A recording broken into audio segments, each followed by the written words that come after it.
એમાં માયા મોટી નાગણી બસા પોતાના ખાય, માયા મોટી નાગણી સોરું પોતાના ખાય, અને જો એમાંથી કોઈ મરજીવો ઉગરી જાય ને તો એ મણિધર થાય, બાકી ડેંડા તો ગણાય જાય.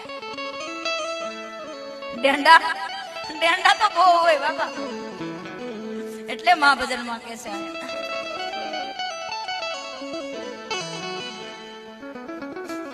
શરીર પડે પણ ઈ વચન ચૂકે નહીં ને. શરીરની ચિંતા ન કરે.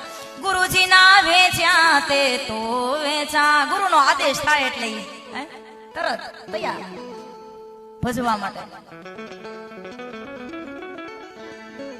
બ્રહ્માદિ કયા આવીને મરને લીએ રે પરીક્ષા ને.